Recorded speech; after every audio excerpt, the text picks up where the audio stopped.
del curso de Ingeniería Sismo Resistente y Prevención de Desastres, con unas notas introductorias sobre la materia, ¿no?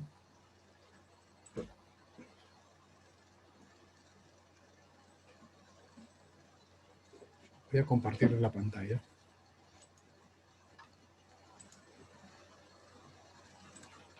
Antes que nada, querría compartir, y lo voy a poner en el aula virtual. ¿Lo ven?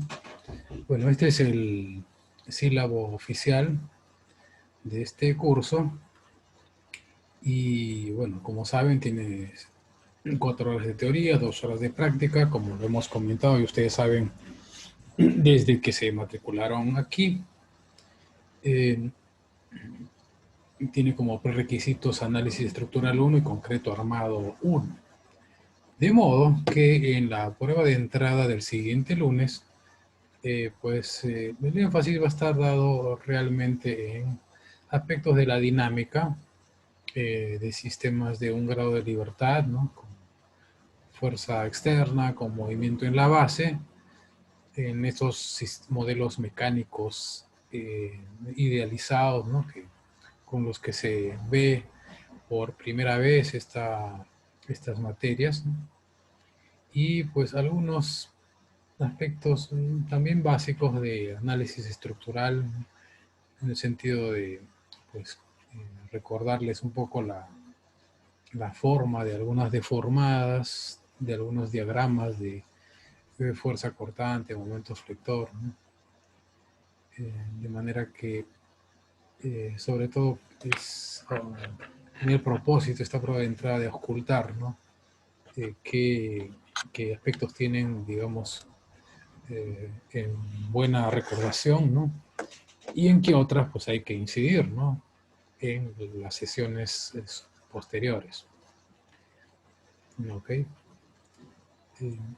Bien, bueno, algunas competencias del curso que realmente este sílabo no lo preparamos nosotros, esto ya estaba aquí, pero creo que es necesario cambiar algo de este sílabo, porque las competencias descritas aquí no son las competencias, es un resumen de contenido, ¿no? del curso. Pero en cierto modo estas unidades de aprendizaje vamos a cubrirlos todos, pero tal vez no en el orden que se está mostrando acá. Desde luego que hay que tener una presentación resumida acerca de los conceptos básicos de sismología para su uso en ingeniería, ¿no? Puesto que las fuerzas sísmicas con las que se van a diseñar las estructuras provienen de pues, un movimiento del terreno. Y ese movimiento del terreno tiene un origen, diversos orígenes, pero en realidad el asociado al sismo tiene determinadas características que vamos a describir en sesiones posteriores, ¿no? Y luego de ver esas causas de los sismos, vamos a también mostrar un poco de las consecuencias de esos terremotos, bien sean las consecuencias, los efectos directos y los efectos indirectos, de qué manera se evalúa el tamaño de un terremoto y de qué manera también se establece lo que llamamos un sismo de diseño. Puesto que, claro, en el mundo ideal tendríamos que decir, entonces vamos a diseñar un edificio en Lima o en cualquier otro lugar del país para el máximo sismo posible que pueda suceder, ¿no? en esa localidad. Bueno, así puesto verbalmente, pues suena bastante bien, ¿no? El asunto es cómo, ¿no? Cómo cuantificar, ¿no? ese máximo sismo posible. El tamaño del máximo sismo posible realmente es imposible de establecer. Para eso habría que saber toda la historia de la Tierra, ¿no? Cuánto se ha movido, de qué manera, Y eso significa tener información de millones de años. Por lo menos desde el cuaternario, que es la edad geológica en la que estamos actualmente, ¿no? Y eso, bueno, ya sabemos bien que no lo tenemos. Recién a inicios de la década del siglo XX, pues se tienen los primeros sismógrafos, es decir, los primeros instrumentos que han permitido al ser humano pues empezar a medir primero el tamaño de los terremotos y luego cómo cuantificar ese tamaño, establecer escalas de medida, ¿no? Y a partir de allí, bueno, ya cuantificar de qué tamaño es el sismo, y ni siquiera es el máximo probable, simplemente el sismo con una cierta probabilidad de ocurrencia, ¿no? Entonces, para hablar en términos de probabilidades, ¿no? Entonces, y aún así, ¿no? Teniendo una evaluación probabilística del sismo, para definir el sismo de diseño, eso tampoco es un número cerrado, ¿no? Un número puntual, ¿no? Y nos lo demuestra a cada momento, ¿no? La actividad sísmica en el mundo, ¿no? En los últimos decenios han sucedido terremotos y uno de los comentarios más comunes en la población y también en la comunidad científica es: no nos esperábamos un sismo así en este lugar, ¿no? Bueno, efectivamente, ¿no? En 2010 no se esperaba un sismo como el que asoló Haití, ¿no?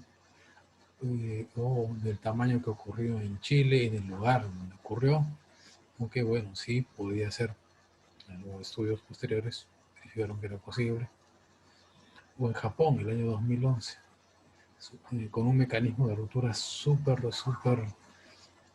particular, ¿no? Con hasta tres procesos de ruptura casi al mismo tiempo. Y eso los modelos matemáticos no lo predijeron, ¿no? De manera que en Nueva Zelanda, ¿no? Hubo dos terremotos con casi un año de diferencia en su ocurrencia, que provocaron esos dos demandas sísmicas similares, de orden semejante a las demandas de diseño, ¿no? Cuando se supone que el periodo de retorno es de 475 años, ¿no? Y cosas de ese estilo, ¿no? De modo que sobre la cuantificación de los terremotos para fines de diseño sísmico, pues hay que ser bien cautelosos. No está de más ser, en cierto modo, irnos por el lado de la seguridad, ¿no? Y más bien no escatimar, ¿no? Pensar que no va a suceder durante el tiempo en que la construcción, la obra, esté en servicio, digamos, ¿no? Afortunadamente en estos tiempos ya no se piensa de esa manera, ¿no? Pero en los años 40, 50, sí, ¿no? Pero ya hablaremos un poco de algunas prácticas de aquellos tiempos. Bueno, después de ver los conceptos básicos de sismología, pues veremos la respuesta dinámica en sistemas estructurales, y iremos sobre un repaso realmente de la dinámica de sistemas de un grado de libertad, pero ya no desde la manera en que lo vieron en sus cursos de dinámica del cuarto ciclo, ¿no? Allí vieron el modelo básico, ¿no? De la masa y el resorte, ¿no? El bloque y el resorte, y con su amortiguador viscoso. Bueno, ahora ya no. Ahora vamos a asimilar esos modelos a situaciones físicamente más reales, digamos, ¿no? Elementos estructurales: vigas, columnas, pórticos, muros, eh, arreglos de esos elementos estructurales, ¿no? Para precisamente a partir de una configuración física, pues llegar a plantear, ¿no?, el modelo de análisis y con ese modelo, bueno, hacer los cálculos que, que, se, que se tengan que hacer, ¿no?, según las fuerzas actuantes. Y obtenidos los resultados, regresar otra vez, ¿no?, a la situación física, digamos, eh, y interpretar los resultados, ¿no? Esos modelos dinámicos de grado de libertad los revisaremos cuando estos sistemas están sin amortiguamiento y cuando están con amortiguamiento. Y el amortiguamiento que ustedes han conocido en los cursos de dinámica han sido el amortiguamiento viscoso, ¿no?, representado como un pistón, ¿no?, como un elemento de una máquina, ¿no?, un elemento mecánico. Bueno, bien sabemos que en las estructuras no hay los tales pistones, ¿no? Entonces hablaremos un poco de los tipos de amortiguamiento en las estructuras, ¿no?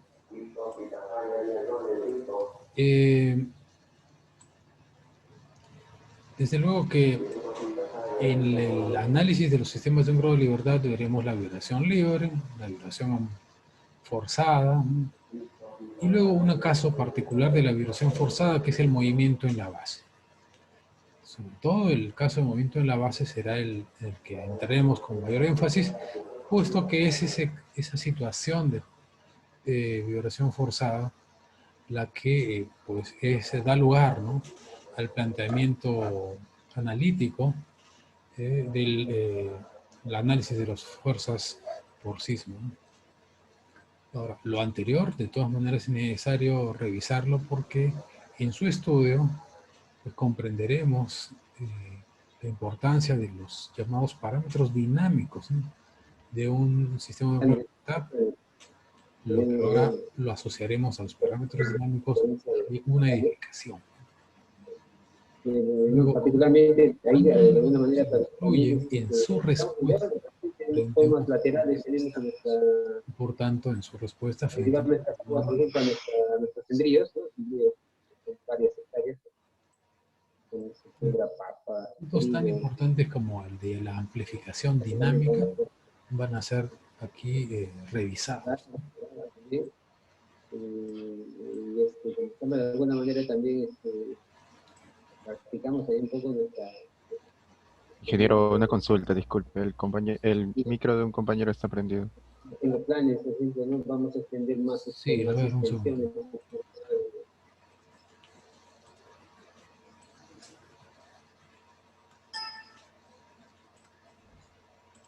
Veamos. Ya está. Ortega lo tenía prendido. Muy bien, están todos, ¿no? A ver, voy a chequear si están todos. Son todos los que están todos los que son. Ortega, Gregorio, González, Donaire, Suyón, Tecatala, Centeno, Ciro, Duarte, Guamán, Mesa, Montaner, Cristóbal, sí, Machaca, Tacones, Altamirano, León, Príncipe, Márquez, Obama, Moreno. Sí. Ok, creo que son todos, ¿no? Porque he sabido por ya comentarios de colegas que en en unas sesiones del día de ayer, pues han habido algunos participantes colados, ¿no? Se han colado a la clase, una clase que no les correspondía y han estado haciendo otras cosas, ¿no?, interrumpiendo el desarrollo de la clase. Eso ha pasado por lo menos en dos profesores el día de ayer. Entonces, voy a chequear ese tipo de sucesos. Bien, ahora sí, regreso a...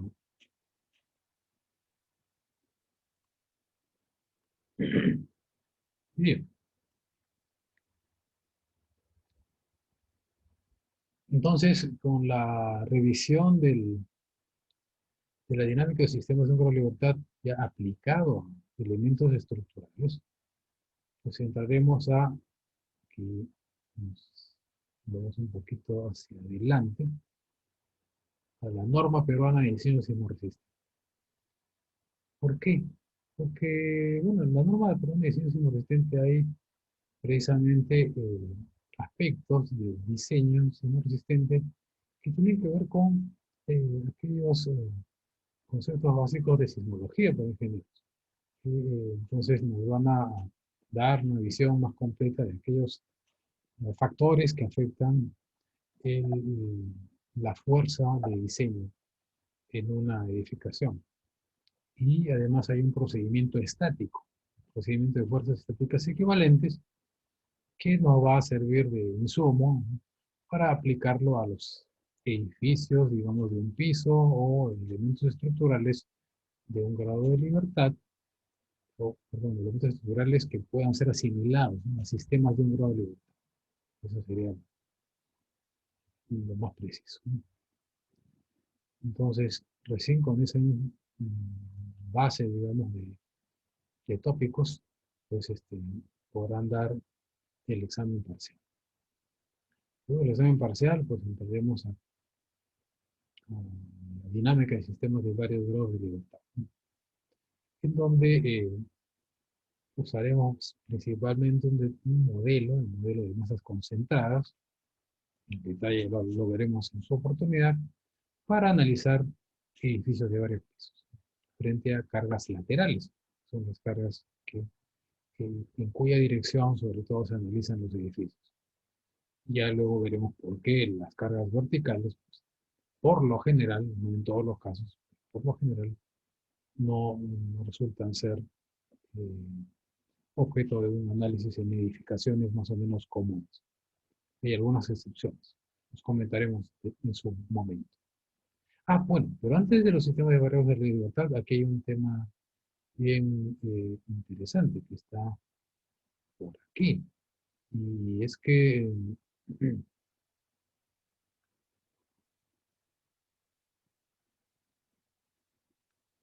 es esto, está medio pasando inadvertido.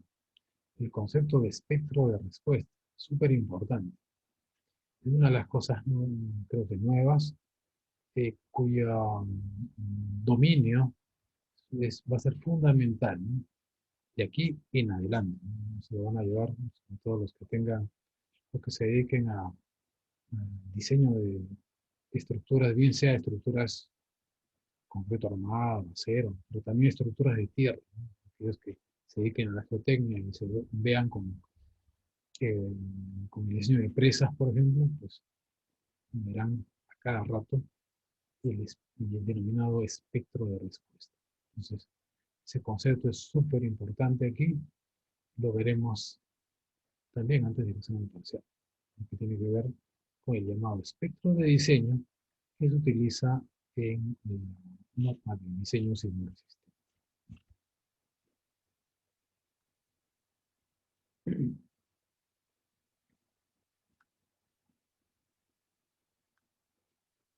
Bien, eh, decía, entonces, luego del examen parcial, pues veremos una dinámica de estructuras más completa, para analizar los denominados sistemas de varios grados de libertad, primero sin amortiguamiento, luego con amortiguamiento. Veremos de qué manera con esos modelos de sistemas de varios grados de libertad podemos analizar edificios de varios pisos. Y allí entraremos al llamado análisis dinámico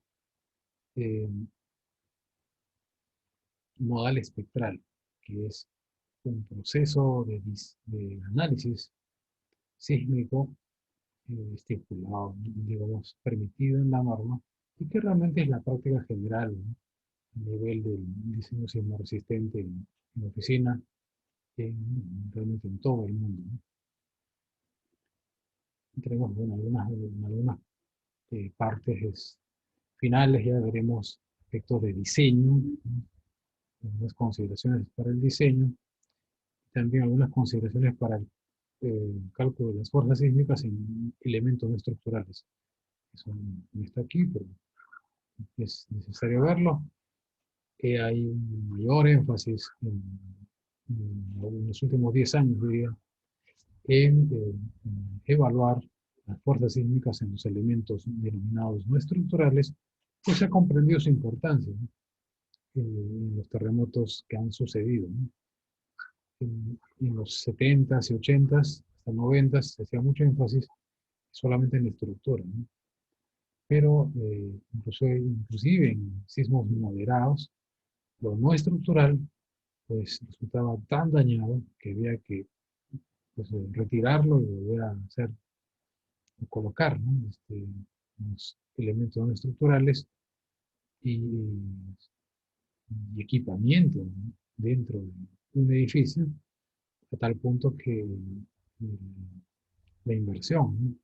Que se hacía para volver a poner en servicio, ¿no? Una infraestructura, pues resultaba pues, tan cara como hacer un edificio nuevo, ¿no?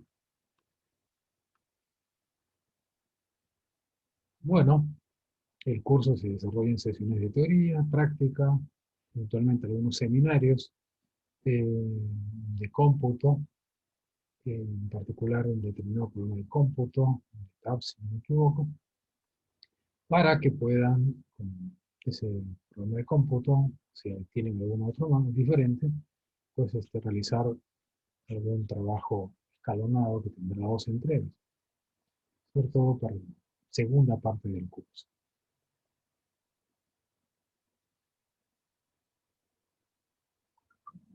Bueno, el sistema de evaluación ya lo conocen, es el EFE, el examen parcial tiene peso 1, el examen final peso 2, el examen de prácticas tiene peso 1. Bien, entonces esto lo vamos a poner en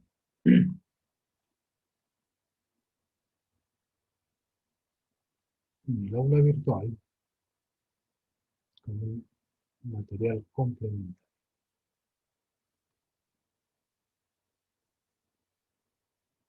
Habíamos comentado el día de ayer que el número de prácticas será 8.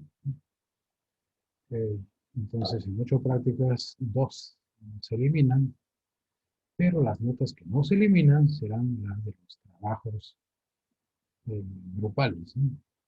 Que serán 2, bueno, 3 notas con 2 trabajos.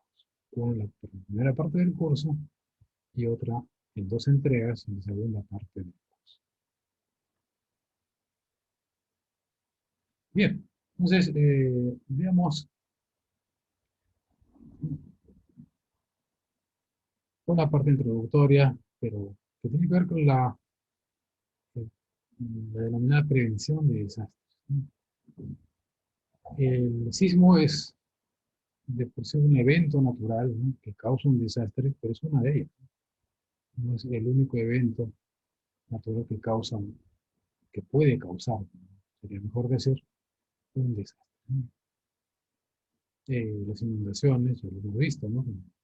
El fenómeno del Niño causa desastres a nivel regional, puede ser también a nivel de todo el país, ¿no? De diferente manera, ¿no?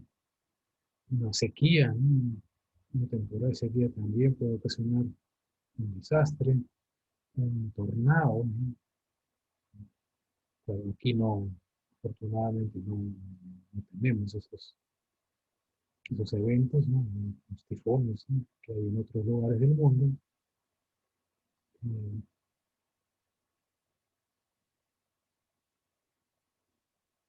y así por el estilo. Para no hablar de los desastres denominados antrópicos, ¿no? Es decir, generados por la actividad humana, ¿no? Sí, la contaminación ambiental, ¿no? Eh, los desastres de tipo sanitario, ¿no? Como lo que ahora estamos teniendo, ¿no? A nivel mundial, ¿no? Y sobre eso se puede también, una vez que termine toda esta etapa que estamos viviendo, podrán sacar las lecciones debidas, ¿no? Pero bueno, hay gente que ha trabajado, digamos, en la prevención de desastres, en la planificación contra eventos que puedan ocasionar un desastre. Y bueno, para estudiar algo es una buena manera de hacerles pues, clasificar las cosas, ¿no? Separarlas, ¿no? Una manera de separar eh, unos eventos que pueden ocasionar un desastre es esto que vemos aquí, que son las fases de un ciclo. El evento que puede ocasionar un desastre pues, es cíclico, los desastres naturales. Pues. Un sismo en un lugar puede ocurrir decenas o centenas de años después, ¿no? Donde ocurrió una inundación, pues puede ocurrir otra vez, ¿no? Y así por el estilo. Entonces, antes del desastre, que es lo que se indica aquí, se puede hacer, ¿no? Lo que se puede hacer es trabajos de mitigación y preparación.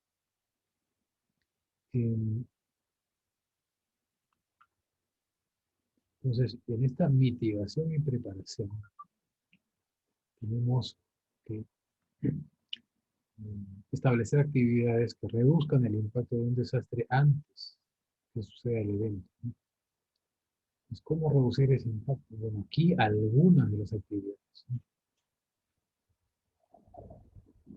Avisar a la gente en forma masiva, ¿no? A través de avisaje público, implementar normas, ¿no? De cumplimiento, lógicamente, obligatorio, y por tanto, se tiene que hacer actividades que posible, ¿no? Cumplimiento de la normatividad implementada. En el caso sísmico, bueno, reforzar las estructuras existentes. Y bueno, a nivel general también, ¿no? Todo lo existente debe ser reforzado. Lo que quiere decir, antes de reforzar, hay que evaluar, ¿no? Si es que necesita ser reforzado o no, ¿no? Esa es una actividad también muy necesaria. Eh, Mejorar actividades de supervisión, inspección y supervisión, ¿no? Precisamente para distinguir qué es lo que debe ser reforzado, ¿no? Luego la planificación y el entrenamiento para las actividades de respuesta a la emergencia, lo que a nivel social, digamos, se traduce, ¿no? En actividades de simulacro, ¿no? Simulacros contra un posible sismo, es algo que se hace pues, bueno, cada 31 de mayo, ¿no? O en esos días, pues, se hacía, ¿no? Este año no se hizo lógicamente, un simulacro, ¿no? Para eh, concientizar, ¿no? A la población en cómo pues, desplazarse, cómo actuar, ¿no? Cuando suceda la emergencia de un terremoto y cuando estamos en una zona eventualmente amenazada por un tsunami, también cómo responder en la evacuación, ¿no? Ordenada, metódica y con orientación también en el lugar, ¿no?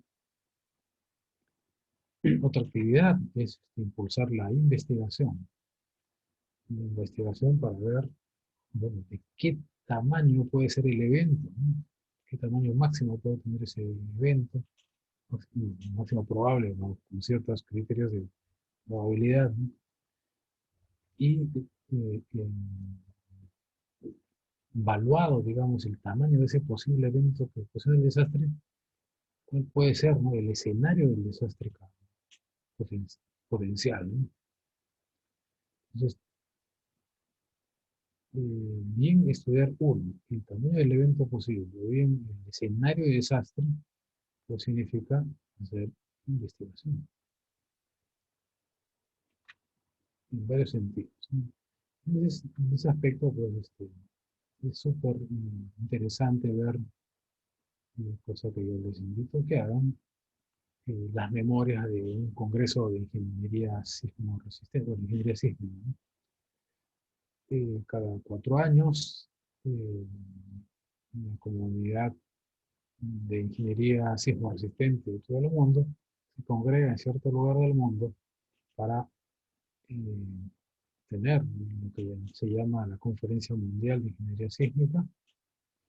La última se realizó el 2017 en Santiago de Chile, y realmente se iba a realizar el 2016, ¿no? A fines del 2016, se realizó en enero del 2017. Y obviamente la que le seguía a esa conferencia mundial iba a ocurrir en 2020, en Japón, en Sendai. Pero por la pandemia, lógicamente, la conferencia se canceló, pero mejor dicho, se postergó para el próximo año. Entonces, y para el próximo año esperamos estar en Sendai. La delegación peruana suele ser pues, algo novedoso. Bueno, estas son algunas actividades, pero pueden haber otras que entren dentro de estas actividades para reducir el potencial de impacto de un desastre. Inmediatamente después del desastre, lo que primero hay que hacer es responder a la situación de emergencia, ¿no? Para cubrir las necesidades de la población. ¿Cuáles son esas actividades o acciones, ¿no? Pues, lo primero, la búsqueda de víctimas, de recuperación, eventualmente, ¿no? De víctimas. Lo otro es proveer el cuidado médico, ¿no? A las víctimas que estén heridas, ¿no? Suprimir los incendios, ¿no? En caso que los hay, ¿no? Luego, dar refugios para las víctimas que se queden sin casa, ¿no? Luego, proveer alimentos, agua y otras provisiones, ¿no? Para la supervivencia de la población, ¿no? Y, lógicamente, despejar las vías principales de acceso para que toda la movilidad, ¿no? Que es destinada a cubrir las necesidades de emergencia de la población pueda darse, ¿no? Bueno, y esto también no es una lista pues, cerrada, ¿no? Podemos añadir aquí algunas otras actividades. Después del desastre, pero ya a largo plazo, viene, ¿no? Lo que podríamos llamar el proceso de rehabilitación y reconstrucción. Para reconstruir cada aspecto de la comunidad luego del desastre ocasionado. Bueno, un grupo se dedicará a analizar, ¿no? Las causas del desastre para aprender de ella y ver qué cosas pues, deben ser mejoradas, deben ser reforzadas, qué cosas deben ser demolidas, ¿no? Y vueltas a hacer, ¿no? O qué no hacer, ¿no? ¿Qué tipo de política, además pública, dejar de hacer porque tal vez haya contribuido, ¿no? A aumentar el desastre. No reconstruir las edificaciones en caso de sismos, inundaciones, ¿no? Luego reparar todas las llamadas líneas vitales, ¿no? Pistas, puentes, sistemas de agua potable, alcantarillado, redes de electricidad, ¿no? Toda la infraestructura civil, ¿no? Luego, lógicamente, la consejería psicológica, ¿no? Para la gente, los que hayan pasado por y sobrevivido, ¿no? Un desastre como un terremoto, queda, ¿no? Con un trauma que merece una consejería a nivel psicológico, una orientación, ¿no? Los efectos pueden ser mucho más duraderos, ¿no? De mayor y largo plazo que los efectos de la infraestructura y las construcciones. En aspecto de financiamiento, lógicamente, será necesario de plantear, ¿no? Para poder realizar la reconstrucción. Bueno, he aquí entonces una breve lista, digamos, de cada serie de procesos que constituyen en este esquema las fases de un ciclo de desastre. Claro. Eh, tenemos un desastre actualmente, porque lo es, ¿no? el desastre de la pandemia, un desastre de origen sanitario, eh, por el cual no estábamos preparados. Ningún país realmente estaba preparado, pero sí había, lo comentábamos ayer, ciertas líneas de base, ¿no? Estos países ya tenían un sistema, por ejemplo, de salud, ¿no? Óptimo, amplio, de buena calidad, ¿no? Para toda la población, cosa que en algunos otros países no existía, dado el caso del Perú. Pues a través de políticas llevadas muchos años, décadas realmente, pues no se dio impulso, ¿no? A tener un sistema de salud que funcionara óptimamente, ¿no? Ni siquiera para las situaciones normales, ¿no? Pero bueno, ha habido una respuesta a la emergencia, ¿no? Y sobre el caballo realmente se han tenido que tomar medidas, ¿no? De diverso tipo. Y por ejemplo, se ha aprendido, ¿no? Que en la respuesta a la emergencia, la atención temprana y la detección temprana de la enfermedad es súper importante, ¿no? Es básico. Y puede hacer mucha diferencia entre la vida y la muerte, ¿no? Una persona infectada. Detectársela tempranamente puede entonces llevar a que se le den tratamientos, ¿no? Mientras no hay una vacuna, que sí ha mostrado que funciona, según los médicos, ¿no? Que se han dedicado al tratamiento de los casos de emergencia, hay tratamientos que más o menos pues, permiten, ¿no? Mejorar la condición de salud de un paciente infectado, ¿no? Siempre que se le detecte en las etapas iniciales, ¿no? Entonces, por eso la atención temprana, por tanto la detección temprana, es súper importante. Y así no, el virus no se reproduce en el paciente y no, se evita llegar a las situaciones de inflamación de los órganos, que es una fase siguiente. Pero en los meses, semanas iniciales y meses iniciales, eso no se sabía, ¿no? Ahora sí se sabe. Eh,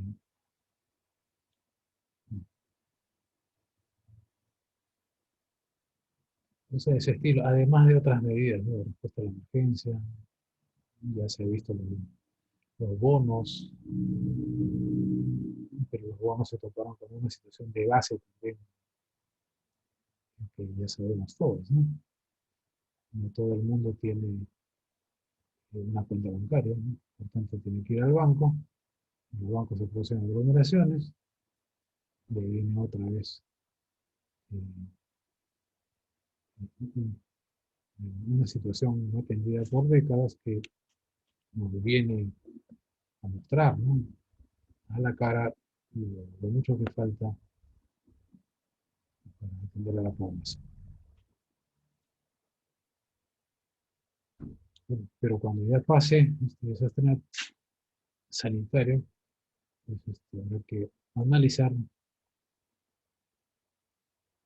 las causas del desastre con mayor información, información final, y también hacer un proceso de reconstrucción, ¿no? Tal vez no punto de edificaciones, pero sí de sistemas, ¿no? Sistemas de salud, sistemas educativos, infraestructura también de atención de servicio público, ¿no? Que realmente funciona, ¿no? El servicio de ciudad.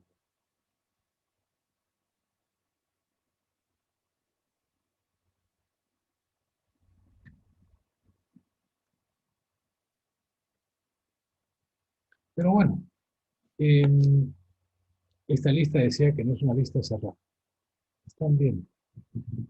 Yo quería plantearles que puedan proponer tal vez algunas actividades más, por ejemplo, en la fase de mitigación y preparación. Aquellas actividades que permitan reducir el impacto de un desastre antes de que suceda el evento. A esta lista que ya tenemos, podemos añadir alguna actividad más.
Bien, ¿algún voluntario?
A ver, Ronaldo Calderón, ¿se encuentra? Presente, ingeniero. Digamos, a esta lista de actividades de mitigación y preparación, ¿podría usted proponer una actividad más?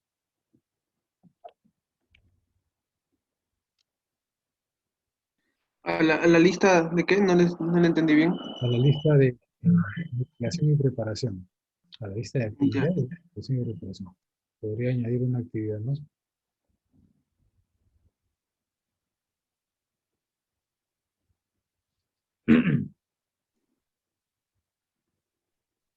Eh, la concientización, Concientización a través de qué medidas. de difusión, o sea, de de las personas, ¿cómo se llama? De las evacuaciones ante desastres. Ya, bueno, aquí está, ¿no? Avisos públicos. ¿A eso se refiere? Ingeniero, y en caso de, o sea, en caso de implementación para, sobre todo para los niños, ¿eso también estaría considerado en avisos públicos? Implementación de la información. Bueno, sí, sí, efectivamente.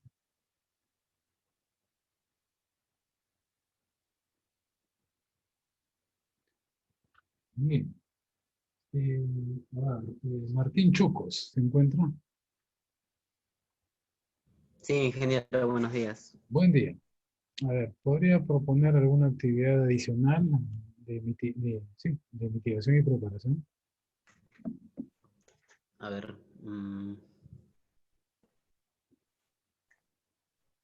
podría ser más fomentación de charlas informativas sobre los desastres naturales, mayormente ocurren estos desastres, ¿no? Por ejemplo, en la parte de Chosica, cuando los huaicos, o en una zona cercana al mar, con peligro de tsunami, podría ser.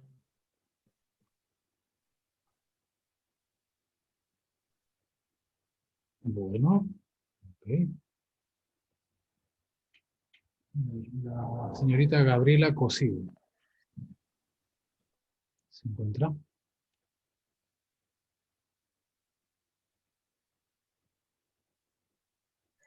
Ingeniero, buenos días.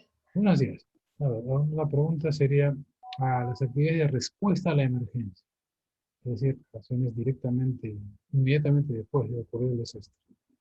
A esta lista podría usted proponer una actividad más, Una actividad más. una acción.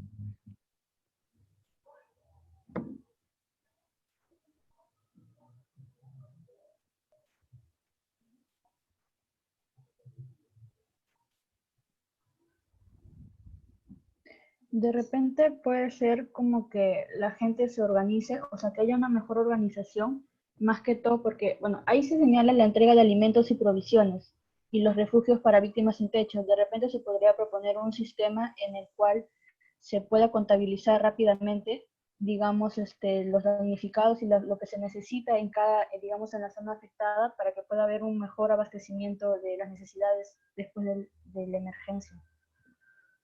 Bien, muy bien, perfecto. Excelente. El señor Carlos Renato Donaires se encuentra.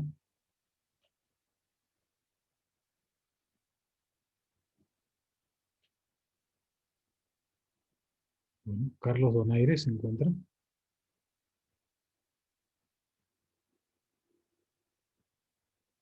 ¿Dónde está? El señor Pedro García. Profesor, Renato ha escrito en el chat, Donaires. Ah, ok. Un momentito, voy a dejar de compartir. Ah, ok. Su micro no está funcionando. Bueno. Ok, entonces, veamos. Ingeniero, me había llamado a mí. Ustedes, Pedro García. sí, Pedro García.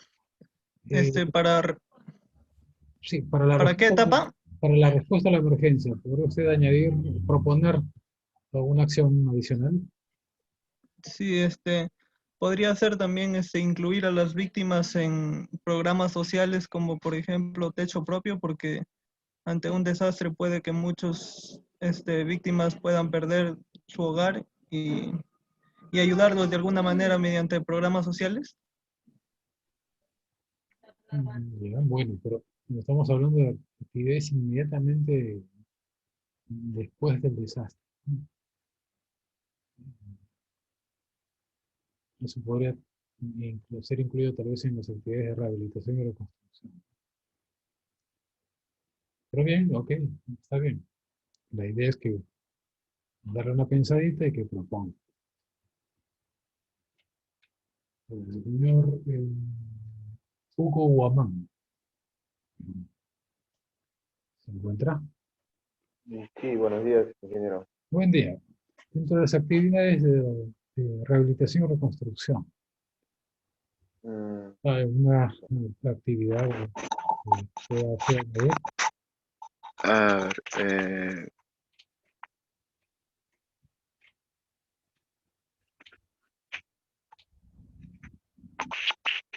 sí, bueno, me parece una buena idea lo que mencionó mi compañero, proponer programas sociales, ¿no? Que ayuden a personas que tienen bajos recursos, ¿no? Después de los desastres, ¿no?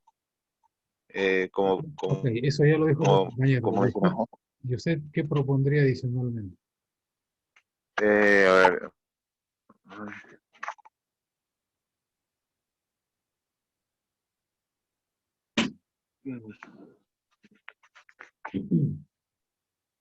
No, no se me ocurre, ingeniero. No. A ver,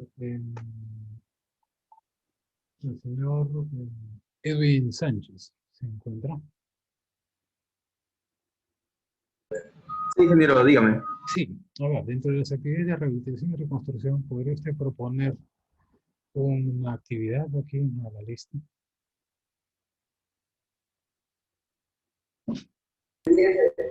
A ver, para rehabilitación, bueno, aparte de la consejería psicológica, se podría hacer un seguimiento, ¿no? De las personas damnificadas, porque de todas maneras ha sido un trauma. Más que solamente luego de que se haya ocurrido ese suceso, llevar un control de cómo es de que están retomando su vida y ver que el Estado procure darles una mayor ayuda, ¿no? Y de esa manera puedan continuar con el sector económico de su lugar y se pueda llevar a cabo una mejor rehabilitación. Ya para la parte de la construcción se podría buscar se podría buscar inversiones externas, ¿no? Porque ese financiamiento de la reconstrucción, capaz el Estado mismo no tiene todo un monto fuerte para poder mitigar estos sucesos, pero podría buscarse algún tipo de ayuda externa para todo este proceso de la reconstrucción. Crear de alguna forma programas para incentivar las inversiones extranjeras o incluso privadas para todo este proceso de reconstrucción. Ok, muchas gracias. Había levantado Mario Márquez, su mano. Sí, señor. Ingeniero, una actividad para rehabilitación y reconstrucción sería la reubicación de casas, porque se ve que siempre ocurre un desastre en un lugar y a la vez están volviendo a construir en ese lugar. En este caso debería hacerse lo contrario, ¿no? En lo que son los huaicos. En cambio, en lo que son sismos sí se podría hacer, pero en lo que son huaicos o otros efectos ocurridos por la naturaleza, ahí sí sería reubicación de las viviendas. Perfecto, perfecto, Mario, excelente. Sí, un buen punto. Muy bien, buena participación de todos. A ver, sigamos.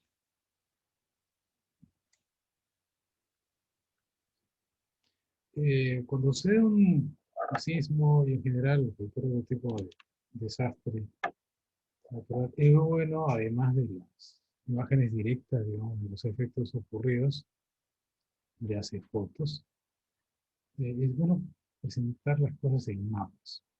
Porque así nos damos cuenta de la distribución de los daños a nivel mm, local y regional, ¿no? Y identificar, ¿no? qué podría haber afectado una mayor densidad, digamos, de daños, mayor ocurrencia de daños en determinadas zonas con otros factores, ¿no? Por ejemplo, aquí en este mapa que ven a la izquierda, tenemos un mapa de San Francisco, en California, Estados Unidos, y tras el sismo, bueno, han tenido muchos terremotos allí. Uno de ellos, el sismo de Loma Prieta, en el año 1989, pues hubo todo un trabajo, ¿no? de recolección de información de daños ocurridos y que quedó plasmado parte de ellos en este mapa de colapso de instalaciones civiles, ¿no? El colapso de casas, incendios también, colapso del puente que comunicaba San Francisco con Oakland, ¿no? Colapso de vías elevadas, de carreteras también, en terraplenes, ¿no? Otras zonas de colapso de edificios en San José, en zonas de deslizamientos cerca a la falla de San Andrés, que está el epicentro del sismo entre San José y Santa Cruz, toda la zona de la falla que se rompió, ¿no? Y así por el estilo, zona de colapso de edificaciones. Y en este mapa además se nota en colores, ¿no? La diferencia del suelo, ¿no? El suelo malo, el suelo pantanoso realmente, está alrededor, digamos, de de, la bahía de San Francisco, donde ha habido pues una mayor ocurrencia de licuación, esos puntitos negros que ven aquí, esa ocurrencia de licuación de arenas, ¿no? Y luego lo que está en naranja es suelo aluvial, y luego está en color café claro, es roca base, ¿no? Entonces es interesante notar cómo es que la ocurrencia de fenómenos de licuación está bastante concentrada, también mayores colapsos de carreteras, puentes en casas, asociados a los suelos flexibles, ¿no? Y los deslizamientos están ligados a un movimiento del terreno bastante importante, ¿no? Sobre todo en zonas cercanas al epicentro, ¿no? Probablemente la zona de falla, ¿no? De ruptura de la falla. Y bueno, sí, en toda esa zona, si ya se sabe, ¿no? De la historia pasada, que ha tenido terremotos, pues si toda esa zona se instrumenta con acelerógrafos, con sismógrafos, con otros equipos de medición del movimiento del terreno, y ahora últimamente también equipos de medición del movimiento de edificaciones, pues se pueden tener ya información como la que ven en la tabla, el gráfico, perdón, de la derecha. Factores de amplificación, para notar cómo que en los suelos flexibles, ¿no?, se producen niveles de amplificación, esto es aceleraciones, ¿no?, aceleraciones máximas en el suelo flexible con respecto a la aceleración en un suelo medio, que es la base que se tomó aquí, ¿no? En el suelo medio la aceleración es tal como 1, y en el suelo flexible es del orden de un 30% más, ¿no? Y eso tiene sus implicancias a nivel de mayores fuerzas, a nivel de desplazamientos, en las construcciones. Ojo que estoy hablando de construcciones, no solamente edificaciones. Y puede pues, dar lugar a mayores demandas por sismo, llámese fuerzas externas debido al sismo, y en consecuencia mayores posibilidades de daño, ¿no? Aunque ya veremos luego de tener unas aceleraciones grandes, digamos, no es el único factor que digamos, explica la ocurrencia de colapsos o grandes daños en las construcciones. Hay otros factores de orden dinámico que entran a tallar aquí.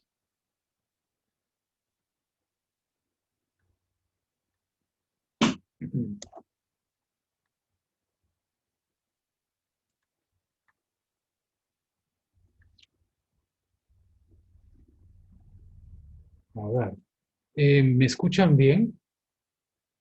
Querría saber si me escuchan bien. Porque... Un poco bajo, ingeniero. O sea, yo estoy con audífonos y a un volumen bastante alto para poder escucharlo. Qué raro. En mi caso se entrecorta un poco, pero no sé si es mi conexión o la suya. No, yo sí escucho normal. Okay.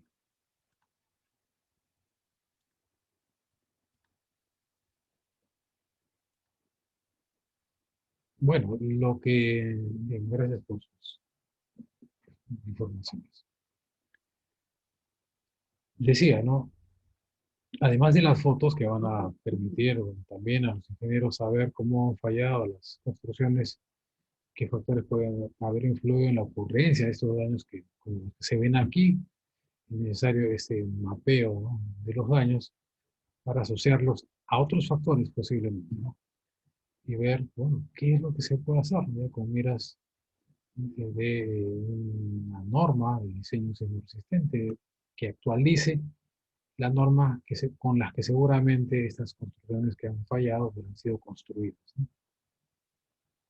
De otra manera, digamos, otro uso que se le da a los daños ocurridos es tener pues, un porcentaje de daños, ¿no?, en función de la intensidad. Esta es una manera de presentarlo, ¿no? También otra manera de presentarlo es una curva de porcentaje de daños versus la aceleración en el terreno, ¿no?, que pues, es realmente mayor, una medida más objetiva. Y hacer estas curvas de vulnerabilidad para diferentes tipos de construcciones civiles. Ven aquí una curva determinada para una carretera, otra carretera, llamada 2, para unas estructuras de puentes, ¿no?, para estructuras de túneles, para construcciones destinadas a energía eléctrica, generadores de energía, o reservorios, ¿no?, sistemas de agua potable, y líneas de gas, ¿no? Entonces, toda esta información, pues, también es importante para tenerla como insumo en los denominados estudios de riesgo sísmico. Con esta información ya se puede luego utilizarla, ¿no?, para en un escenario ya, digamos, analítico, con ciertos modelos, cuando se tiene una determinada, un determinado tamaño del movimiento del terreno, aquí expresado en términos de la intensidad, se puede ir con un determinado tamaño de intensidad del movimiento del terreno en el lugar, y luego establecer, ¿no?, un cierto porcentaje posible. Por eso esta información de curvas de vulnerabilidad obtenidas con sismos pasados, con información de daños en sismos pasados, es bien importante.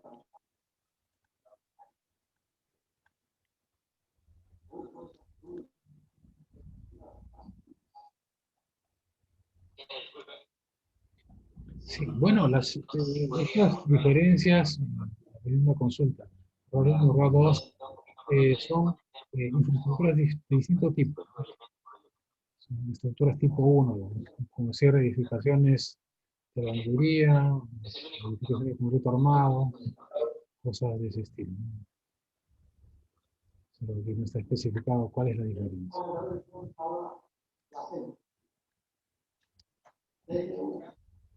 Bueno, para establecer medidas de prevención y o mitigación, que es lo que tenemos en común, lo que podemos hacer antes de que ocurra posible desastre, es establecer precisamente cuál podría ser ese posible desastre.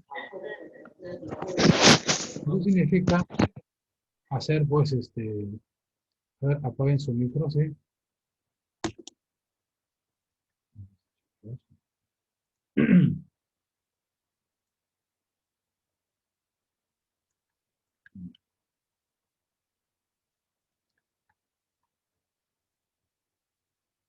Bien, decía que para establecer las medidas de prevención y mitigación hay que tener lo que se llama un escenario posible, ¿no?, de desastre. ¿Cómo tener un escenario posible de desastre sísmico? Primero, lo que está arriba, ¿no? Tener una eh,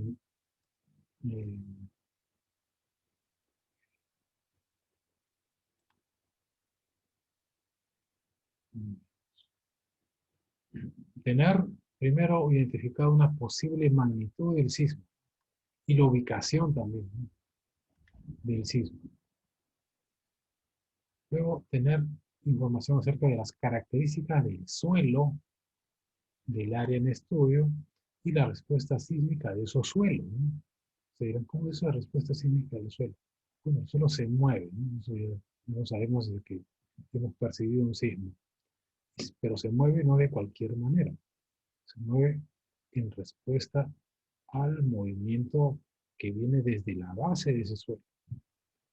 ¿Cuál es la base de ese suelo? La roca, ¿no?, la roca basal, ¿no?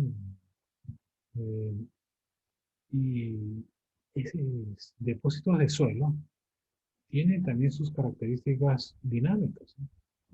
Recordemos, que es la dinámica, que hay dos características que hacen que un elemento, digamos, pueda oscilar, pueda vibrar.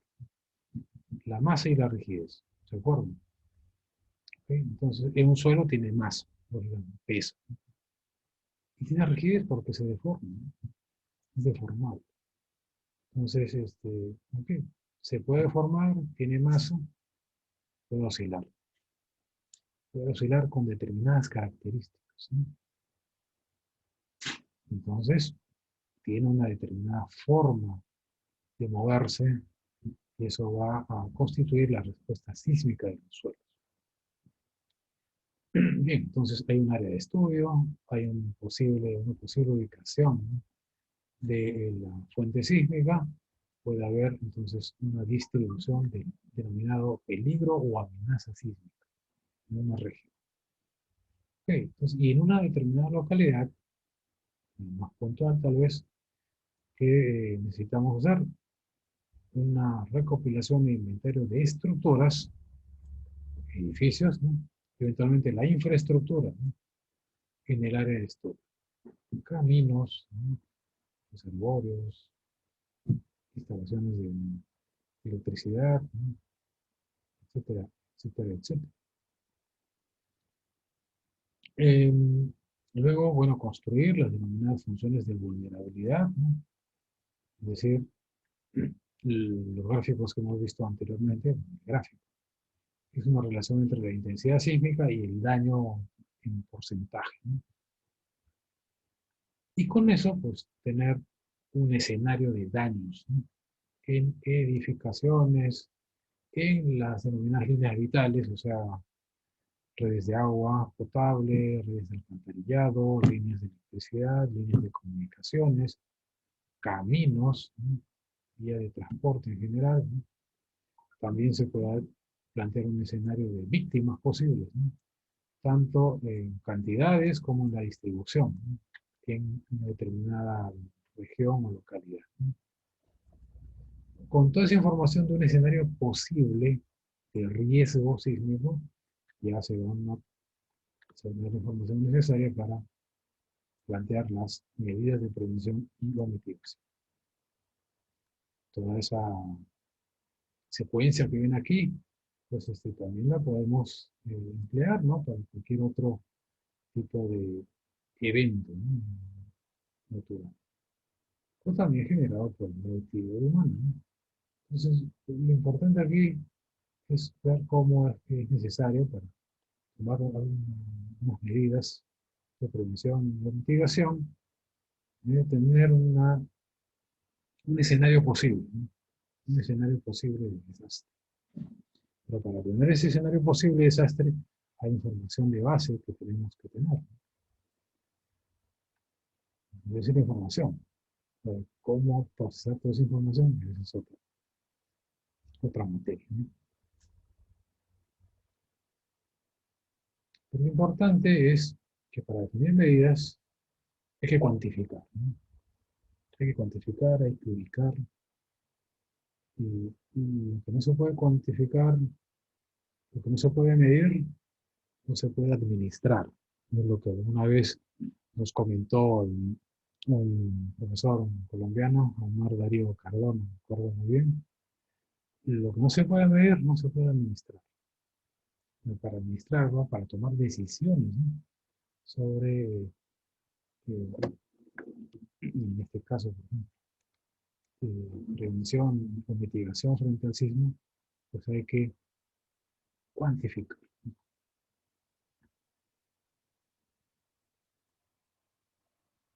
Y dentro de las medidas de prevención y mitigación contra desastres, pues también algunos especialistas japoneses han planteado este grupo, digamos, de medidas, ¿no?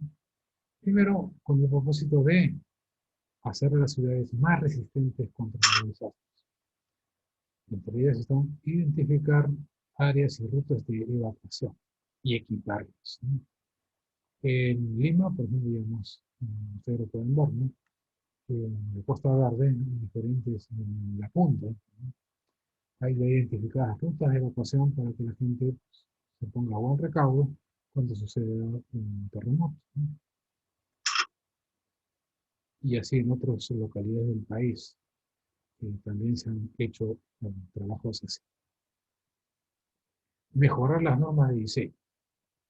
La mejora de normas de diseño es una labor permanente.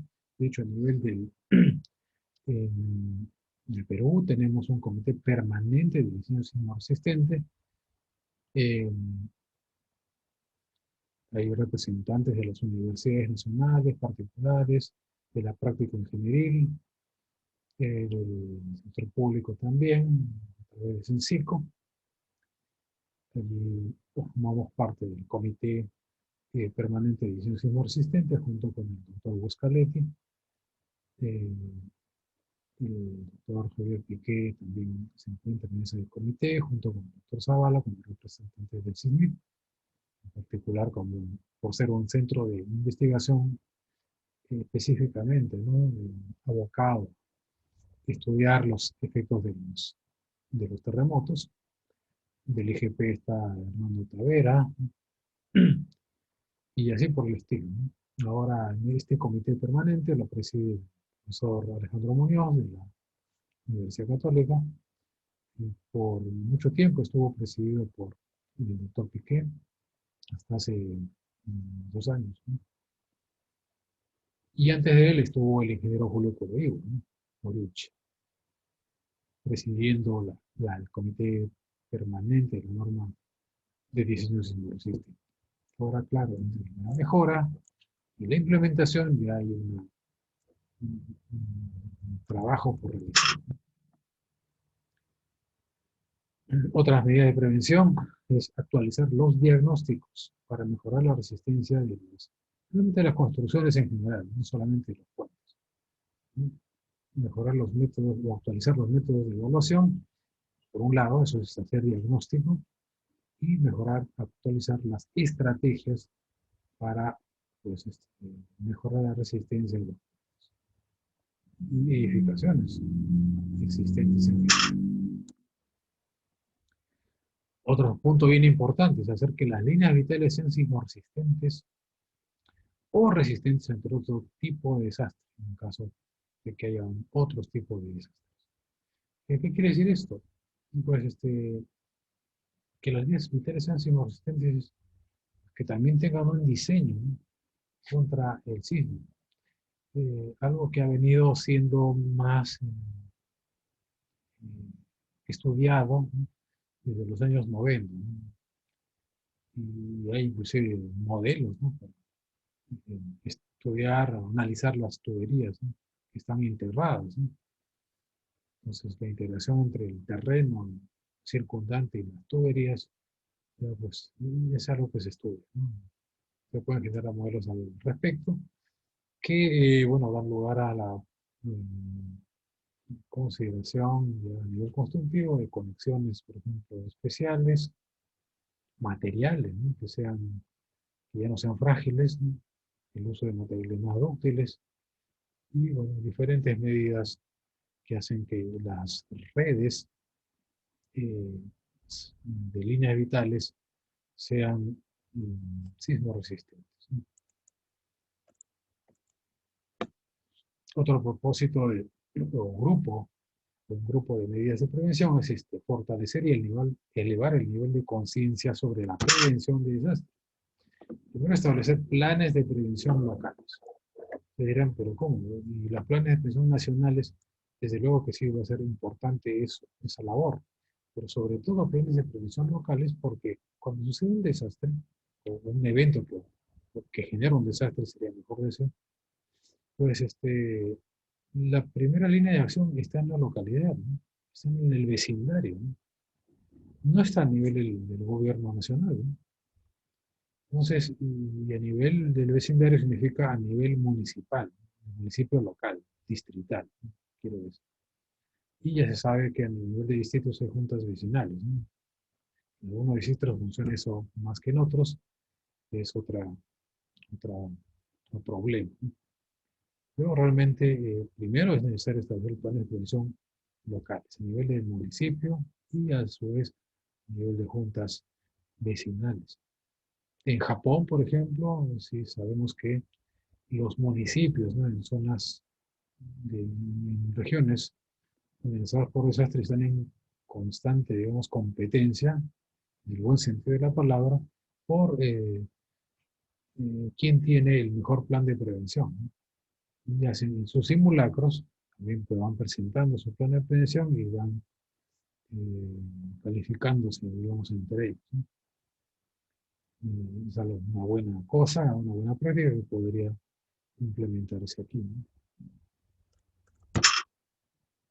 Establecer una red de comunicación es súper importante para saber, bueno, cuán afectada está determinada localidad, ¿no?, y para tomar decisiones adecuadas, ¿no?, y a tiempo cuando suceda el desastre. En el sismo de Pisco, en el año 2007, 13 años ya, ¿no? Bueno, ustedes estaban muy chicos, bueno, pero sí recuerdan el temblor, ¿no? Eso que estábamos en Lima. Seguramente hay quienes estaban en Ica, no sé si alguno es de Pisco. ¿Hay alguien de Pisco o de Ica en los presentes? No. Bueno, pero aún así, bueno, en Lima se sintió fuertemente y Sin embargo, el gobernante de aquel tiempo, el presidente, quiero decir, pues dijo en la noche que ocurrió el sismo, que el sismo, bueno, era de magnitud 6 puntos y algo, y no era muy importante, digamos que había sido leve, ¿no? Que no se preocuparan y tal. Pero bueno, horas después se supo que había edificaciones colapsadas en Pisco, en Chincha, en otros lugares cercanos, hasta una de las iglesias principales de Ica, ¿no? La Virgen de Chaco, pero se cayó. Y bueno, ¿qué pasó? Luego se conocieron otras informaciones según las cuales la magnitud del sismo había sido de 7.8, creo, no, inclusive 8.1, pero venía en otra escala de magnitud. Entonces, la información que tenía el presidente era la magnitud del sismo en una escala de magnitud de la MB, ya luego veremos qué tipo de escala es, que para los terremotos pues genera números, valores, quiero decir, relativamente menores, significativamente menores, que los que se dan con otra escala de magnitud. Y con otra escala de magnitud, la MB doble, entonces de momentos que le llaman, el sismo pues tenía una magnitud de 8.0. Y bueno, eso fue la gran diferencia, ¿no? ¿Qué pasó allí? Bueno, aunque no había una comunicación deficiente, una interpretación de los resultados también deficiente, que llevó a que en las primeras horas no se tomaran acciones oportunas. Difusión de los conocimientos sobre los desastres en la comunidad. También es sumamente importante para esa labor de concientización que decía uno de sus compañeros. Otro es el de preparar simulacros sobre medidas contra sismos. Simulacros concientizan también a la gente, ¿no es cierto? Pero uno podría decir, no le faltaría razón, en que, bueno, lo que se hace en el simulacro no va a ser lo mismo que se haga cuando sucede el terremoto de verdad, ¿no? Cuando sucede el terremoto de verdad, todo el mundo va a estar asustado y va a ser un caos. No crean, ¿no? Realmente hacer y participar en simulacros ya a uno le va generando un conocimiento sobre qué hacer durante un terremoto, ¿no? Y cuando sucede el terremoto, realmente no va a estar tan extraviado, ¿no? Sobre todo en lugares de trabajo, ¿no? O en lugares de estudio, en donde inclusive pueden armarse brigadas, ¿no? Brigadas de conducción, ¿no? De la gente hacia zonas seguras, ¿no?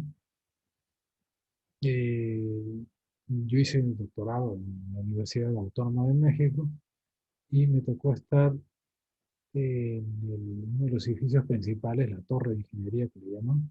Estaba en el 7º piso de aquel edificio y estaba a punto, bueno, ya había hecho determinadas actividades, estaba a punto de tomar el ascensor para bajar al primer piso y sonó una bocina, ¿no? Fuerte, realmente era una alarma. Y ya el ascensor no se abrió y bueno, yo miré a todos lados a ver qué pasaba y en ese mismo piso, una de las personas, dos realmente, porque el piso es algo grande, uno a cada extremo, pues inmediatamente se puso un chaleco y una gorra y sacó una banderita. Entonces empezaron los dos, desde su lado, a llamar a la gente para evacuar inmediatamente el piso. ¿Por dónde dirán? Bueno, hay una escalera, ¿no? De emergencia. Y bajamos todos tranquilos, guiados por estos brigadistas, ¿no? Bajamos hasta el primer piso. Y ya cuando estábamos llegando al primer piso, todavía sin salir del edificio, empezó el movimiento, empezó el temblor. Ya para cuando ahí sí apuramos un poco el paso, pero ya llegamos a la explanada, zona identificada como segura. Y bueno, ¿qué pasó allí? Bueno, pues había un sistema de alerta temprana que para la Ciudad de México pues funciona y previene, avisa, mejor dicho, de la ocurrencia de un sismo 400 kilómetros en la zona del Pacífico mexicano, eh, que puede pues, afectar a la Ciudad de México, como de hecho la afectó en el terremoto de septiembre de 1985. Entonces, había una preparación entonces interna, digamos, dentro del Instituto de Ingeniería y así en otras ubicaciones, en otros edificios de la UNAM, ¿no? Incentivar la organización autónoma para la prevención de desastres. Esto tiene que ver con los planes de prevención locales, la organización autónoma local, ¿no? Los vecinos tienen que organizarse para atender precisamente la situación de desastre que pueda ocurrir, ¿no? Otro grupo de medidas con el objetivo de promover los estudios de peligros naturales, pues incluye desarrollar sistemas de monitoreo. Monitoreo, bueno, es medir, ¿no? Medir cantidades para, con esa información, ya generar, pues, en base a modelos, ¿no?, de análisis, pues, valores, ¿no?, que nos puedan servir con fines de diseño. Desarrollar investigaciones sobre métodos de predicción. Bueno, no para predecir que un determinado sismo o cualquier otro evento, sismo sobre todo, va a ocurrir en una fecha determinada, eso es imposible. Pero sí para determinar de qué tamaño puede ser el sismo con una cierta probabilidad de ocurrencia. Tener una idea, ¿no?, de lo que podemos tener y usar ya con fines de diseño. Otra medida, densificar la red de instrumentación para la toma de datos. Entonces, bien sea acelerógrafos, sismógrafos, en el caso del sismo, pluviómetros, en el caso de medir la lluvia, ¿no?, y, bueno, cuantificar el tamaño de las inundaciones, sí, medición también en los ríos, en el océano. Y es necesario densificarlo, colocar una gran cantidad de instrumentación para tener la mayor cantidad de información posible.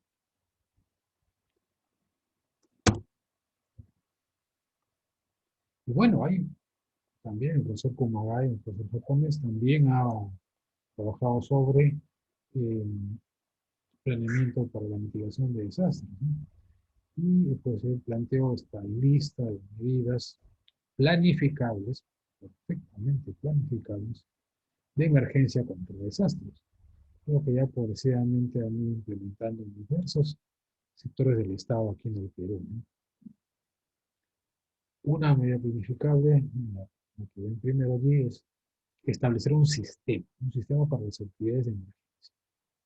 Esto en el Perú ya está a cargo de SINADECI, ¿no?, Sistema Nacional de Defensa Civil, a través del Instituto de Defensa Civil, ¿no? Luego la recolección y difusión de información, ¿no? Recolección de información es sumamente importante, difundirla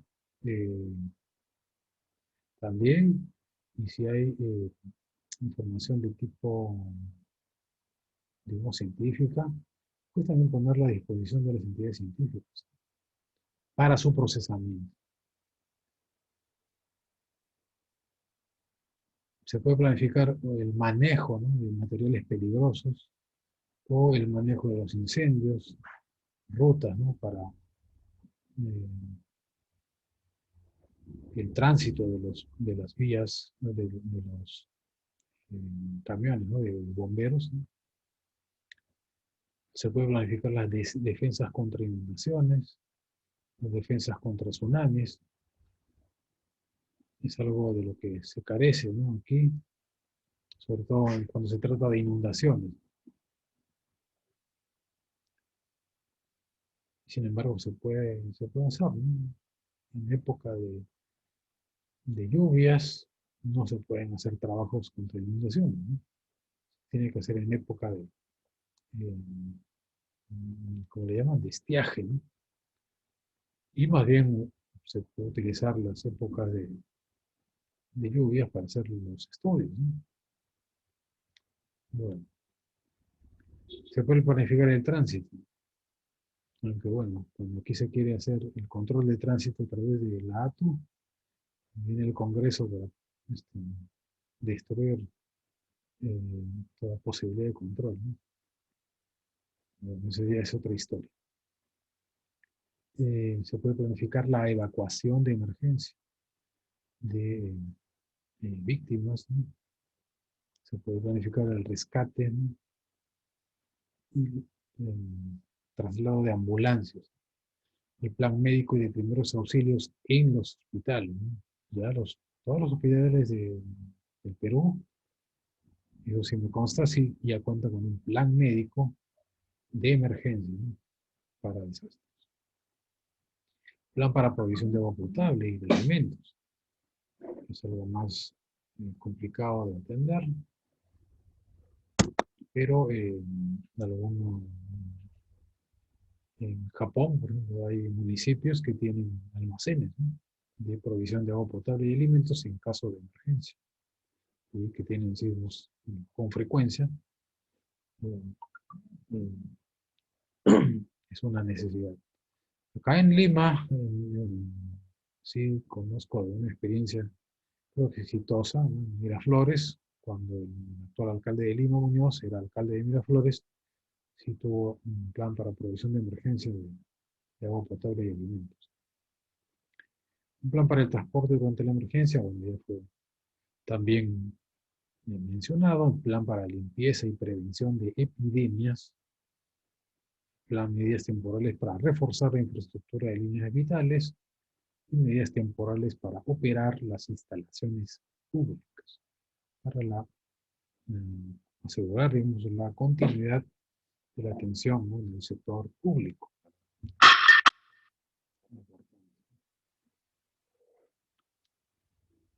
Entonces, aquí hay una serie de acciones, ¿no? Relacionadas a la prevención de desastres.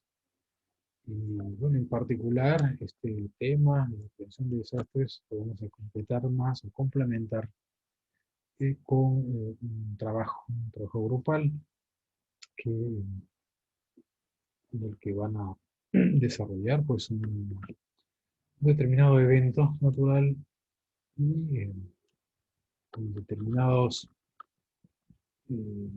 con un determinado contenido sugerido, pues van a desarrollar, ¿no?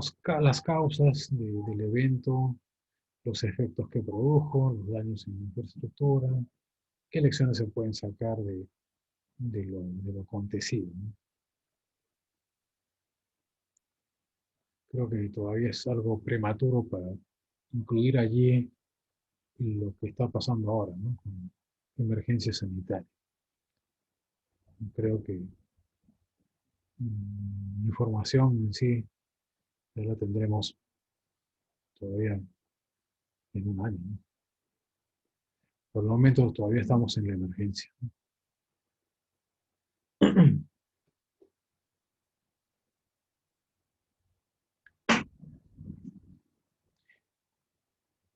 Un énfasis mayor en tiempo pues, será dedicado a la ingeniería sismo resistente. Y en particular al análisis de edificaciones, ¿no? Para su diseño sismo resistente. Hay otras materias que se ocupan del diseño sísmico,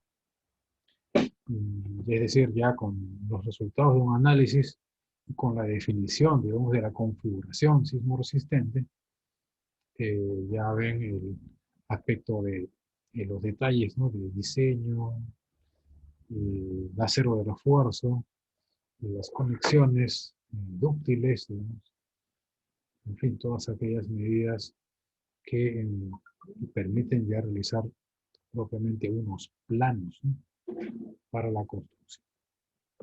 Pues hasta aquí, bueno, pues en el último trabajo escalonado, pues se les dejará también la posibilidad de realizar algún diseño, un diseño en algunos elementos puntuales de una edificación. La ingeniería sismo resistente como tal tiene un objetivo que está aquí descrito en forma resumida. Este objetivo de la ingeniería sismo resistente fue resumido, pues creo que brillantemente por el doctor Javier Piqué. Como ven, simplemente es esto: diseñar y construir obras ingenieriles que resistan sismos especificados. Aquí, en este planteamiento de objetivo, pues, cada palabra, digamos, tiene su sentido, tiene su significado y nada sobra. Parece un cuento de Borges, en el que cada sustantivo y verbo pues, está en su sitio. Y bueno, ven que tienen distintos colores, ¿no? Los sismos, las obras, el verbo resistir, ¿no? Porque tiene efectivamente un sentido muy particular, ¿no? No es simplemente un escrito sencillo. Pero como curso tenemos como objetivo dos objetivos. El primero es proporcionar los criterios para el diseño sismo resistente y la protección de edificaciones, ¿no? Pero considerando los factores que influyen en la respuesta sísmica de los edificios.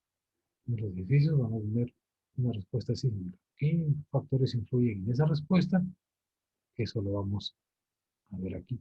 Y sobre esa base, pues veremos los criterios para el diseño sismo resistente y, lógicamente, la protección de las edificaciones. Y el segundo objetivo es ya introducir técnicas modernas para la concepción, análisis y diseño de estructuras sismo resistentes. Básicamente, mejor dicho, con énfasis en lo que es la concepción y el análisis. Respecto de diseño, los veremos en la última parte del curso, pero sobre todo en materias que tienen como prerequisito este curso.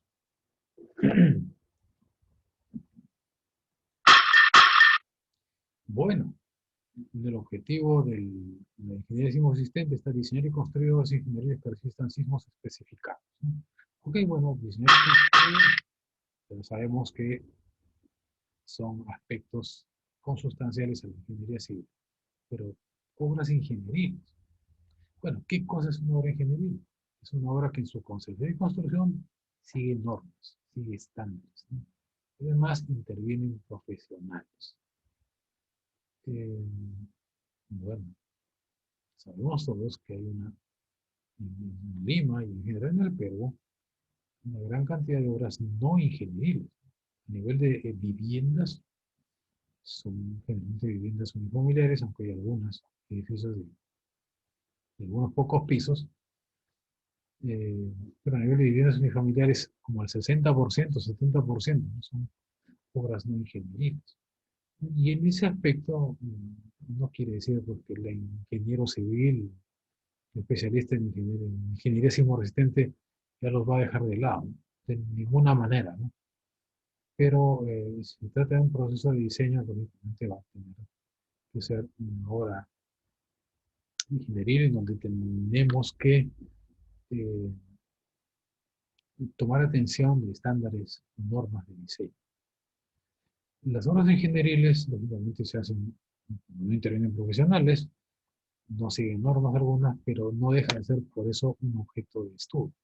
Desde luego que sí lo es. para evaluar precisamente cuál es su comportamiento frente a sismos y de qué manera se lo puede reforzar. Después de todo, ya está allí, es una realidad, no podemos estar ajenos a ella, ¿no? Y de hecho, en el CISMID ya hemos hecho algunos trabajos sobre eso. En particular hicimos con el profesor Lazares hace algún tiempo pues, cierta investigación sobre construcciones con ladrillos pandereta, ¿no? Los tubulares, ¿no? Y cuando se habla de resistir sismos, no se trata tan solo de el edificio haga frente al terremoto y listo. No. Significa que el edificio cumpla, digamos, con ciertos principios de diseño. Entonces, es decir, que haya una, puede existir,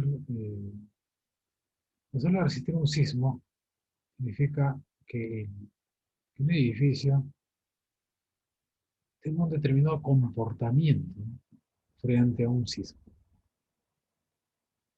Y para establecer ese posible comportamiento, pues se habla pues, de principios de diseño.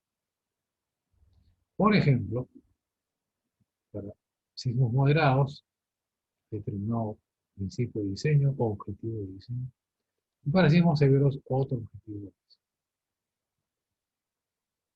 Puede ser aceptable que para sismos moderados, que pueden ocurrir en el sitio, en el lugar del proyecto, durante la vida útil de la estructura, pues se admitan, ¿no?, daños, ¿no?, dentro de ciertos límites, ¿no?, daños moderados, daños reparables, ¿no? Entonces, establecer eso puede ser un principio de diseño. Y para sismos severos, que pueden ocurrir en el lugar del proyecto, se puede establecer que la estructura no debería colapsar, ¿no?, ni causar daños a las personas. Puede ser sumamente dañado la estructura, pero no caerse, ¿no?, ni en ese daño severo tampoco causar daño a la gente. Como principio de diseño, ¿sí?, se puede establecer un objetivo, digamos, de comportamiento, ¿no? Entonces, eso significa resistir sismos, establecer para una edificación cierto comportamiento posible, ¿no?, para un sismo determinado, ¿no? Porque después de todo, ¿qué es eso de sismo moderado? ¿De qué cosa es sismo severo? ¿Cómo se cuantifica? Eso es otra cosa, ¿no? Y ahí vienen los llamados sismos especificados, que es un sismo que ocurrirá durante la vida útil de la obra con cierta probabilidad de ser excedido. ¿Cómo se estima? Bueno, mediante estudios de peligro sísmico o amenaza sísmica, y se relaciona con la sismicidad de la zona y el lugar del proyecto, ¿no?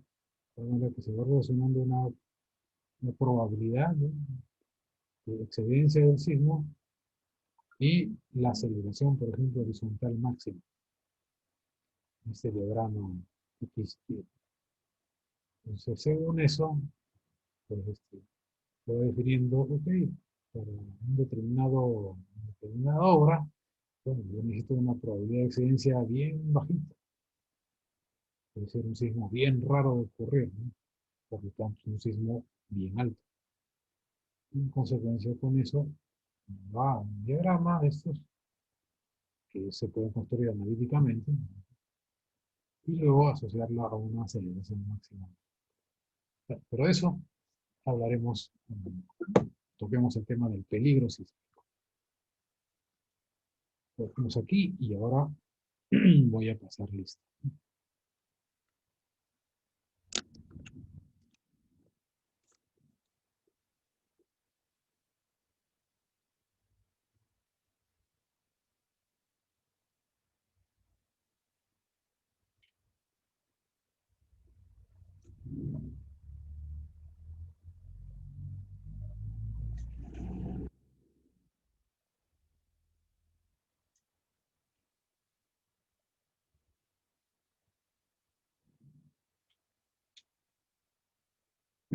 Bien, los llamaré. Julio Altamirano. Presente, ingeniero. Ronaldo Calderón. Presente, ingeniero. Ok. Eduardo Centeno. Presente, ingeniero. Stalin Champa. Presente, ingeniero. Martín Chucos. Presente, ingeniero. Gabriela Cosío. Presente, ingeniero. Johnny Cristóbal. Presente, ingeniero. Carlos Donaires. Presente, ingeniero. Pedro García. Presente, ingeniero. Ayrton González. Presente, ingeniero. Buenos días. Anthony Gregorio.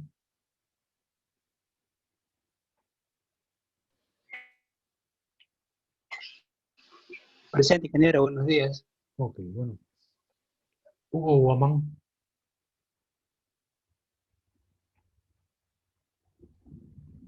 Hugo Guamán. Freddy Inche.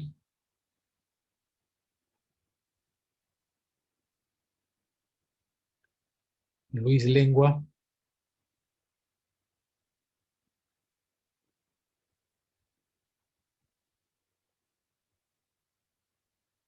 José León. Presente, ingeniero. Gabriela Loarte. Presente, lo Okay. Jordi Machaca. Presente, ingeniero.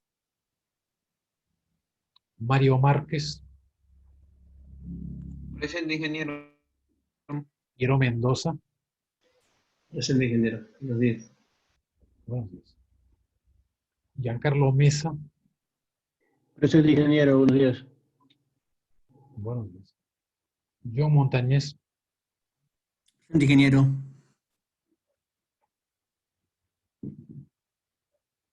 Sebastián Montes. Presente, ingeniero. Renzo Montesa. Presente, ingeniero. Buenos días. Buenos días. Vilma Moreno. Presente, ingeniero. Moisés Obando. Moisés Obando. Rafael Ortega. Presente, ingeniero. Buenos días. Luis Príncipe. Presente, ingeniero.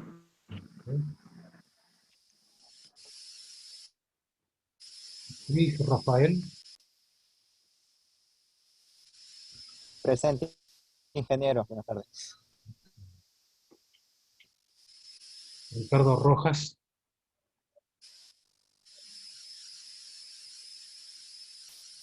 Ricardo Rojas. Edwin Sánchez. Presente, ingeniero. Carlos Zulca.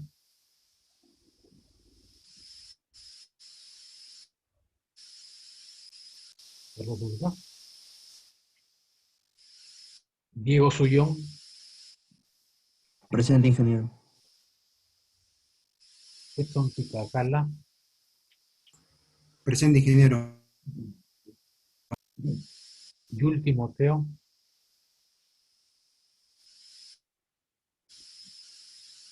Yul Timoteo.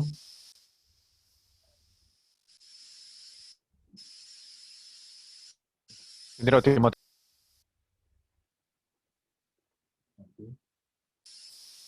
Jorge Trocones. Presente, ingeniero.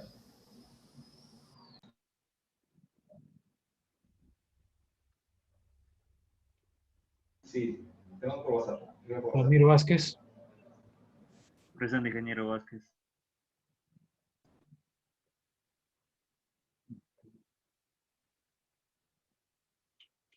Rodrigo Vega. Presente, ingeniero. Ronaldo Villafuerte. Presente, ingeniero. Jonathan Villalba. Presente, ingeniero. Cristian Zacarías. Presente, ingeniero. Buenos días.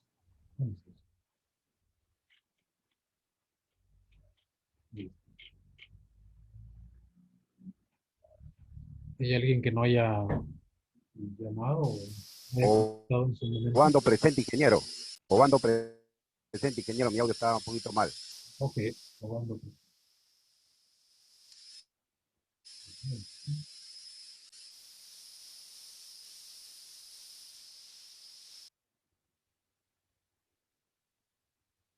Ok. Bien, lo dejamos aquí. Y bueno, ya veremos el jueves. Ingeniero Timoteo Zambrano llamó listo. Disculpa. Sí, sí. Ah, ya, ok. Gracias. Lo dejamos aquí y el jueves nos vemos. Cuídense mucho.